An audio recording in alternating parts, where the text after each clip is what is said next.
एक सन्यासी जो दुनिया भर में प्रसिद्ध हुआ, जिसके प्रवचन करोड़ों लोगों ने सुने, लेकिन एक ऐसा सन्यासी भी जिसके पास थे 93 रोल्स रॉयस कारें और अपना प्राइवेट एयरपोर्ट। क्या यह विरोधाभास था या फिर कोई गहरी योजना? यह कहानी है भगवान रजनीश ओशो की। साल 1981 ओशो अमेरिका के ओरेगन स्टेट में आ चुके थे। यहां उन्होंने 4,500 एकड़ जमीन पर एक पूरा नया शहर बसाया, रजनीशपुरम। ओशो ज्यादातर चुप रहते थे, प्रवचन बंद कर दिए थे, लेकिन एक दिन अचानक उनके आश्रम के लोगों ने देखा एक चमचमाती रोल्स रॉयस कार में ओशो आश्रम के भीतर घूम रहे हैं। कुछ दिन बाद दूसरी कार, फिर तीसरी। धीरे धीरे उनके पास रोल्स रॉयस की संख्या बढ़ती गई।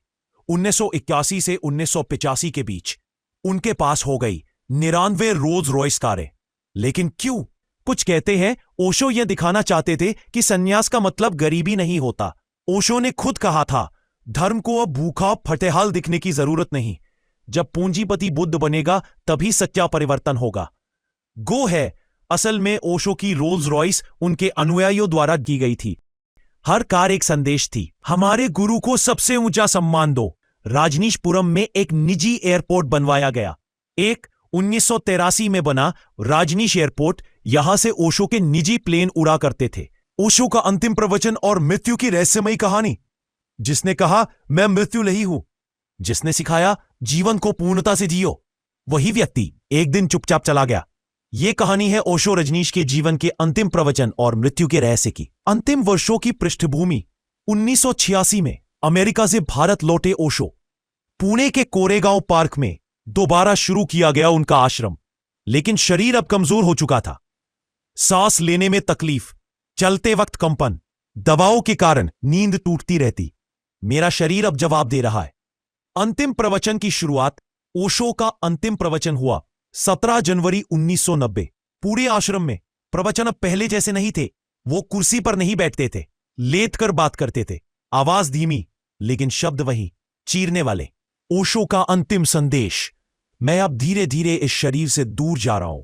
ध्यान करो, मौन रहो, क्योंकि वही मेरी सच्ची उपस्थिति है। महत्व। ओशो ने अपने अनुयायियों से कहा, अगर मैं नहीं रहूं तब भी ध्यान को जीवित रखना। उन्होंने अपना उत्तराधिकारी घोषित नहीं किया, बल्कि कम्यून को सामूहिक जिम्मेदारी दी। मृत्यु से कुछ घंटे पहले 18 जनवरी 1990 की रात ओशो ने कहा, अब मैं पूरी तरह तैयार हूं। अगर शरीर को छोड़ दूं तो कोई दुख मत करना। उन्होंने अपने डॉक्टर, शिष्य और करीबी मित्रों को बुलाया।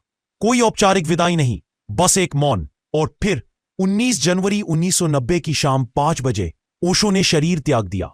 ऑफिशियल कॉज ऑफ डेथ, हृदय गति रुकना। लेकिन बहुतों का मानना है कि ओशो ने स्वेच्छा से शरीर छोड़ा। मौत के बाद आश्रम का माहौल। ओशो की मौत की खबर फैली, मीडिया में सनसनी। आश्रम में कोई चीख पुकार नहीं, सिर्फ ध्यान और मौन। उनका शरीर उसी रात 10 बजे जला दिया गया, बड़ी सादगी से। अंतिम वाक्य, मैं गया नहीं हूं। अगर तुम गहराई से ध्यान करोगे तो मेरी हर सांस तुम्हारे साथ होगी।